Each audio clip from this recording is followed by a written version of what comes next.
बिस्मिल्लाहिर्रहमानिर्रहीम।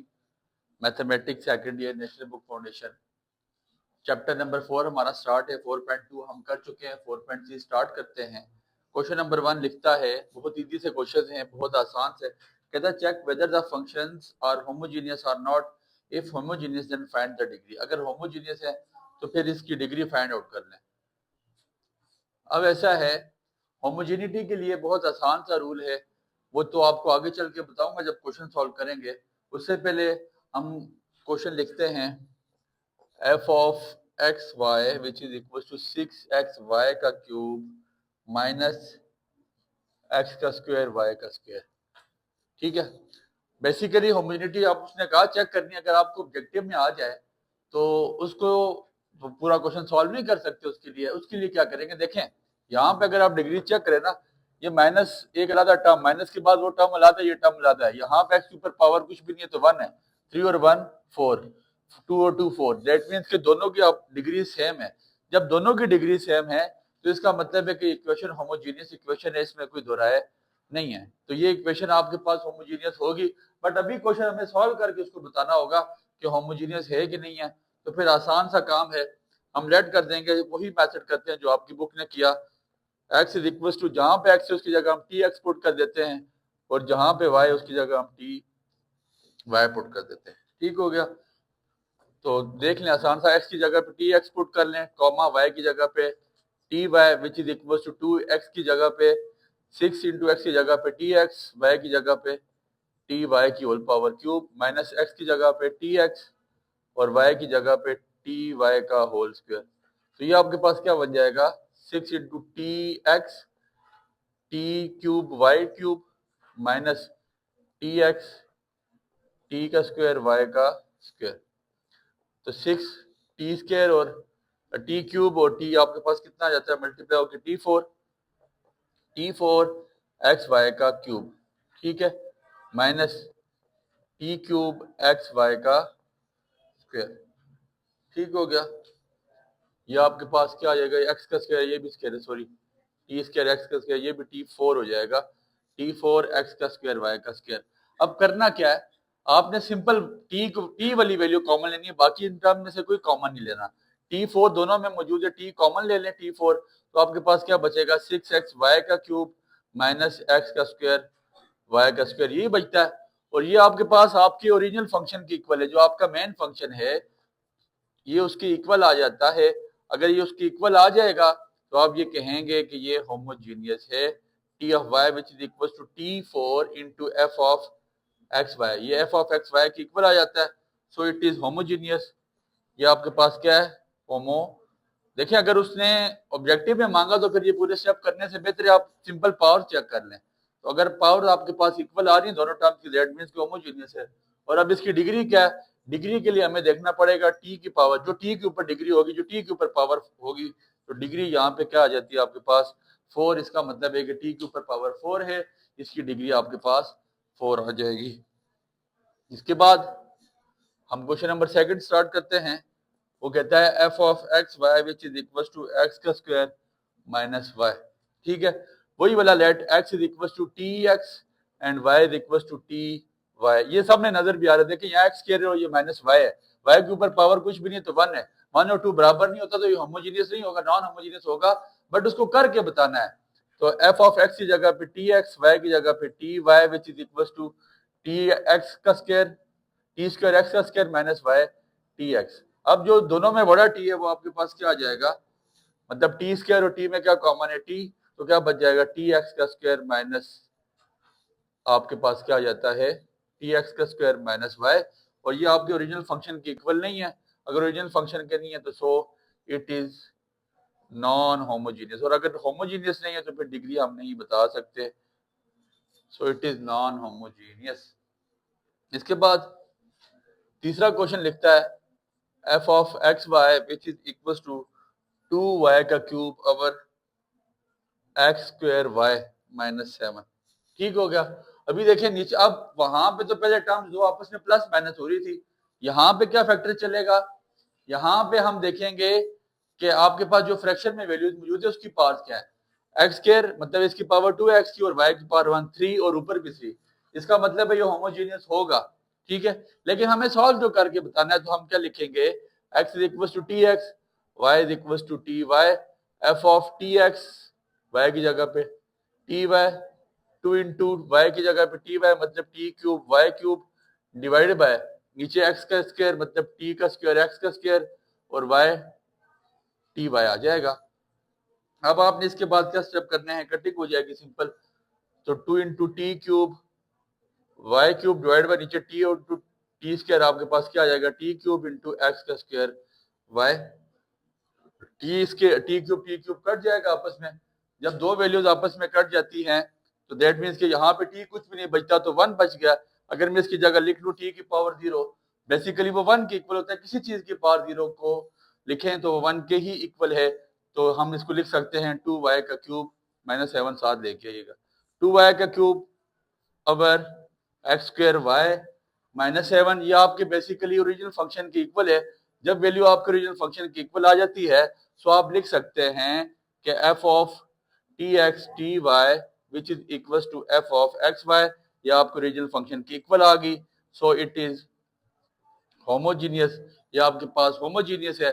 और अगर होमोजीनियस है तो डिग्री इसकी क्या है, टी के ऊपर पावर आपको कुछ भी नजर नहीं आ रही है, 0 नजर आ रही है, दैट मीन्स के डिग्री आपके पास क्या हो जाएगी, 0। टी की पावर को चेक करना है, जो टी की पावर होगी वही आपके पास यहाँ पे डिग्री बन जाएगी। उम्मीद है ये 3 क्वेश्चन आपको समझ आ चुके हैं, बहुत आसान और बहुत इंपॉर्टेंट क्वेश्चन हैं। होमोजेनिटी चेक करनी है, इसमें से शॉर्ट तो नहीं बन सकता, बट ये है कि ऑब्जेक्टिव के लिए ये क्वेश्चन बहुत लाजमी है, इसलिए आपको ये क्वेश्चन अच्छी तरह समझने चाहिए। ऑब्जेक्टिव के लिए ट्रिक भी आपको बता दी गई है कि डिग्रीज आपने चेक करनी है अलग अलग टर्म्स की। अगर कोई वैल्यू फ्रैक्शन में है तो ऊपर नीचे डिग्री चेक करें और आपको यहाँ पे आइडिया हो जाएगा कि होमोजीनियस है कि नहीं है। इसके बाद क्वेश्चन नंबर 4 कहता है solve the homogeneous differential equation. Homogeneous differential equations, आपने जो पहले क्वेश्चंस किए थे उसमें सेपरेबल थी, सिंगल हम उसको क्या करते थे, सेपरेट कर देते थे। अभी का क्वेश्चन आपके पास है x minus Y into D of X plus x D of Y which is equal to 0। जो हमारे पास पहला क्वेश्चन था बेसिकली वो सेपरेबल था, और सेपरेबल फॉर्म में हम D Y by D of X हमें गिवन था। यहाँ पे D Y by D of X अगर हम निकालेंगे तो ये याद रखिएगा कि एक्स के नीचे एक्स नहीं आ सकता और वाई के नीचे वाई नहीं आएगा। हम एक ट्राई करके देख लेते हैं, इसको अगर सिंप्लीफाई करूं मैं तो मैं लिख सकता हूं X minus Y into D of x which is equal to minus X D of Y, ऐसे ही है। तो मैं D Y by D of X निकालता हूँ, D Y by D of X, ये डी एक्स नीचे आ गया तो ये आपके पास X minus Y over minus x, ठीक हो गया। ये वैल्यू तो आपके पास ये बच जाती है। अब ऐसा है कि वहां पे आपको बताया गया था डिफरेंशियल मतलब जब हम इंटीग्रल लिया करते थे तो उसके लिए पहला रूल ही यही था कि हमारे पास y के नीचे y या y के साथ y होना चाहिए, x के साथ x होना चाहिए। अब यहाँ पे तो वो दोनों चीजें नहीं है, वो दोनों काम यहाँ पे नहीं हो रहे। फिर क्या करना पड़ेगा, एक डिपेंडेंट वेरिएबल को लेट करना पड़ेगा। डिपेंडेंट वेरिएबल कौन सा, जो आपकी बुक लेट करी है, put y is equal to you X. जहां भी आपको y आपके पास क्योंकि डिपेंडेंट वेरिएबल है, x तो इंडिपेंडेंट है, y डिपेंडेंट वेरिएबल है, उसको हम लेट कर देंगे किसके इक्वल, यू एक्स के इक्वल। यू एक डिपेंडेंट वेरिएबल है, उसके इक्वल लेट कर दिया जाएगा। अब बच्चे यहां से आपने ऐसा करना है, एक डिपेंडेंट वेरिएबल के इक्वल इसको लेट कर दें। मैं जरा इसको मजीद प्योरीफाई कर देता हूँ। डिनोमिनेटर में मेरे पास माइनस एक्स मौजूद है, तो मैं माइनस एक्स को खत्म करके, माइनस को खत्म करने के लिए क्या लिख लेता हूँ, y minus X over x, ठीक हो गया। माइनस को अंदर मल्टीप्लाई करा दिया, जो टर्म प्लस थी वो माइनस और जो माइनस थी वो प्लस हो चुकी है, ठीक हो गया। अब डिपेंडेंट वेरिएबल से मैंने इसको लेट कर दिया है। मेरे पास अब जो नई सिचुएशन आ गई है, अगर मैं उसको आपको लिख के बताऊं तो वो जो नई इक्वेशन बनी वो क्या बनी है, वो मेरे पास बन चुकी है D Y by D of x which is equal to Y minus X over X. अब देखें y के नीचे y नहीं आ रहा, x के नीचे x नहीं आ रहा, जैसे 4.2 सॉल्व की थी वो काम यहाँ पे हो नहीं रहा। अब करेंगे क्या, करेंगे ऐसे कि एक इंडिपेंडेंट उसके डिपेंडेंट वेरिएबल से हम उसको लेट कर देंगे y is equal to you x, तो इसका मैं डेरिवेटिव लूँ dy by D of x which is equal to you x का प्रोडक्ट रूल लग जाएगा पहला शुरू में, दूसरे का derivative D X by D of X 1 हो जाएगा, प्लस दूसरा शुरू में एक्स शुरू में आ जाएगा और पहले का derivative D you by D of x.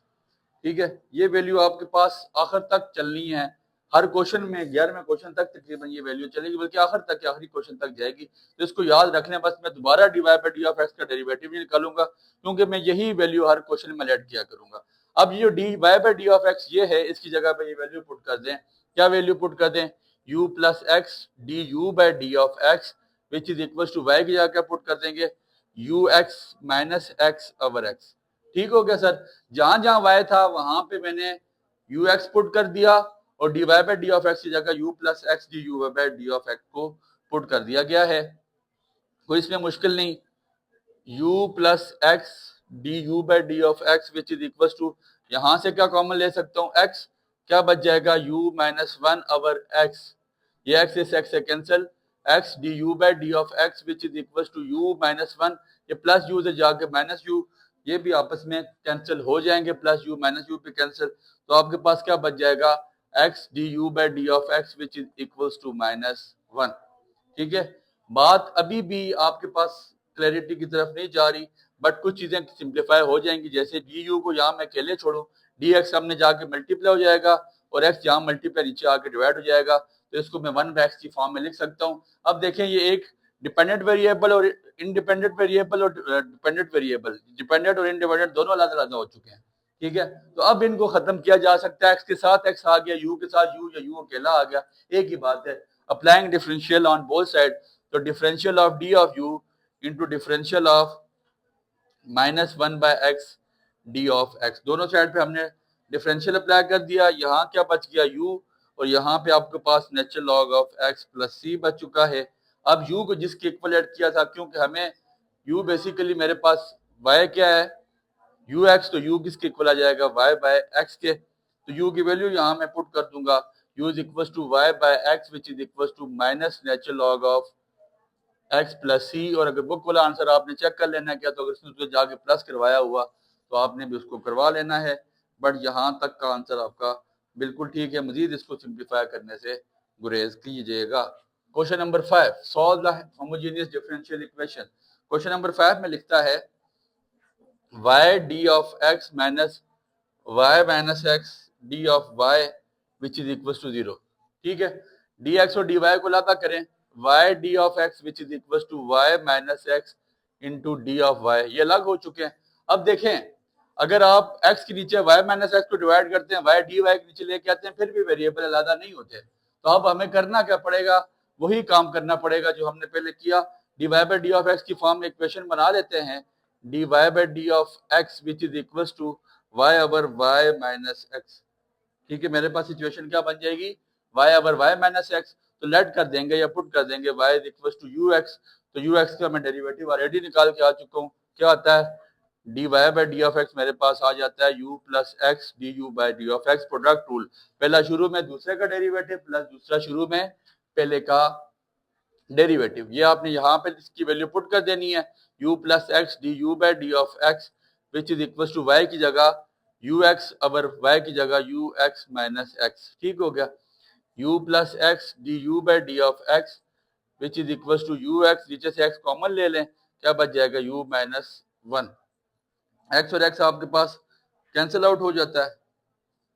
ठीक है, x और x आपने ये कैंसिल आउट कर दिया, तो अब आपके पास क्या आ जाएगा x D you by D of x which is equal to u over u minus 1, ये u यहाँ पे मल्टीप्लाई हो रहा है, प्लस हो रहा है, साइड आके आपके पास माइनस हो जाएगा। अब u का एलसीएम लेना पड़ेगा u माइनस 1 का, तो x into d you by D of x which is equal to, आपके पास एलसीएम आ गया u माइनस 1, u माइनस ये u से u माइनस 1 मल्टीप्लाई हो जाएगा, तो माइनस u का स्क्वायर माइनस माइनस प्लस आपके पास क्या बच जाएगा u, तो ये आपके पास x D you by D of x which is equal to u, और u कितने हो जाएंगे 2u माइनस u का square over u minus 1। Question number 5 थोड़ा सा लेंथी है, इंपॉर्टेंट भी है, इसलिए इसको बहुत अच्छी तरह कीजिएगा। ठीक है, 2u माइनस u का स्क्वायर ओवर u माइनस 1। ठीक है, अब देखें इंडिपेंडेंट वेरिएबल अभी भी यहाँ से अलग नहीं हुए, बट हम कर सकते हैं कैसे, वो सारी टर्म को डी यू के नीचे ले आए, डी यू ये चीज इधर मल्टीप्लाई हो रहा है, 2u माइनस यू नीचे आके डिवाइड हो जाएगा और u माइनस वन सामने जाके multiply, u minus one over 2u minus you का स्क्वायर, dx को सामने ले जाएं और 1/x यहाँ मल्टीप्लाई नीचे ला के डिवाइड करा दें। ठीक है, x वाली टर्म को x के साथ लिख लिया, u वाली टर्म को u के साथ लिख लिया। Applying integral on both side, अब दोनों साइड पे इंटीग्रल को अप्लाई किया जा रहा है। Applying integral on both side u minus one over 2u minus you का square into d of u integral of 1 over x d of x, एक डिपेंडेंट वेरिएबल एक इंडिपेंडेंट वेरिएबल। अब देखें इंटीग्रल का रूल नीचे के ऊपर डेरिवेटिव बनना चाहिए। 2u का डेरिवेटिव आपके पास क्या होता है u, और u स्क्वायर का डेरिवेटिव माइनस 2u होना चाहिए, तो आपके पास वो वैल्यू मौजूद नहीं है। तो हम ऐसा तो कर सकते हैं कि 2 से मल्टीप्लाई तो करवा सकते हैं, 2 से मल्टीप्लाई और डिवाइड करवा दिया जाएगा। तो मैंने क्या किया, इसको 2 से मल्टीप्लाई करवाया, पहले 2 से multiply 2u minus 2 divide by 2u minus you का स्क्वायर, 2 से डिवाइड और 2 से मल्टीप्लाई। अभी सिंप्लीफाई मजीद नहीं कर सकते। अब देखें 2u का डेरिवेटिव आपके पास 2 बन गया, माइनस यू स्क्वायर का माइनस 2u बनना चाहिए। इसका मतलब है कि हमें यहाँ पे माइनस की भी जरूरत है। अब माइनस की जरूरत है तो उसके लिए क्या करें, माइनस के लिए हम माइनस 2 से मल्टीप्लाई, माइनस से मल्टीप्लाई और डिवाइड करा दें। ये माइनस मल्टीप्लाई हो गया, ये माइनस डिवाइड हो गया, 2u minus 2 over 2u minus you का स्क्वायर। नीचे के ऊपर डेरिवेटिव बनने जा रहा है सर, और वो डेरिवेटिव बनेगा तो तब ही नेचुरल लॉग लिया जा सकता है। अब देखें आपको नीचे के ऊपर प्योर डेरिवेटिव नजर आ रहा है। ठीक है, नॉमिनेटर का डिनोमिनेटर का डेरिवेटिव नॉमिनेटर में नजर आ रहा है, तो minus 1/2 natural log of 2u minus you का स्क्वायर। ठीक है जी, ये आपके पास प्योर फॉर्म इसकी बन गई, which is equal to natural log of x। ये आपके पास नेचुरल लॉग ऑफ x बन जाएगा। ठीक है, minus natural log of x, ये आपके पास नेचुरल लॉग ऑफ x बन जाएगा। ये नेचुरल लॉग ऑफ x है, प्लस यहाँ पे वही काम कर ले नेचुरल लॉग ऑफ c का फैक्टर तो आएगा तो हम उसको नेचुरल लॉग के फॉर्म में लिख लेते हैं, क्योंकि वो हमारे लिए बाद में आसानी क्रिएट कर देगा। ऐसे ही है, अब यहाँ तक minus 1/2 natural log of 2u minus you का स्क्वायर। नेचुरल लॉग को सिंगल करेंगे तो ये चीजें आपस में मल्टीप्लाई हो जाएंगी, x मल्टीप्लाई बाय c हो जाएगा। नेचुरल लॉग खत्म करने के लिए आपने एंटी लॉग ले लेना है, ये की पावर दिस, तो आपके पास क्या बच जाएगा 2u माइनस यू का square, which is equal to आपके पास ये जो यहाँ पे नेचुरल लॉग ले लिया दोनों साइड पे माइनस 1/2। ठीक है, और ये देखें जब इसका रूल लगाया गया नेचुरल लॉग वाला, तो इसके ऊपर जो पावर स्टार्ट पे थी माइनस 1/2, ये पावर होती है तो पावर में चलेगी, इनटू नेचुरल लॉग खत्म कर दें यहाँ पे, सॉरी ये आपके पास क्या आ जाएगा एक्स। ठीक हो गया। अगर इसको चेक कीजिएगा कि आपकी बुक का आंसर है या नहीं है, मजीद इसको सिंप्लीफाई ना करें। अगर उसने सी और उस टर्म को लादा किया है तो आपने भी कर देना है, बट यहाँ तक ही क्वेश्चन होगा। किताब के आंसर को मैच करने से गुरेज करें, क्योंकि आपको नहीं याद रहता कि उसने आंसर किस फॉर्म में दिया हुआ है और कितना उसको मजीद सिंप्लीफाई किया हुआ है। क्वेश्चन को मजीद सिंप्लीफाई किया जाता है तो आंसर प्योर आ जाता है। कोई मतलब नहीं उसने आपके यहाँ तक स्टेप देखने कि आपने डिपेंडेंट वेरिएबल को लादा करके वापस डिपेंडेंट वेरिएबल की वैल्यू पुट की ही नहीं की, सॉरी डिपेंडेंट वेरिएबल की वैल्यू हमने भी नहीं पुट की, तो ये पुट कीजिएगा। अब देखें यहाँ से u किसकी इक्वल है, u is equal to y by x, जहाँ u है वहाँ वाई बाय एक्स डाल दे बस, मजीद फिर सिंप्लीफाई ना करें। वाई बाय एक्स का square whole power minus 1/2 X C. आगे भी होता है सिंप्लीफाई, बट यहाँ तक इनफ है। उम्मीद है आपको बात समझ आ चुकी है। इसके बाद इंशाल्लाह नेक्स्ट लेक्चर में मिलते हैं। दुआ में याद रखिए।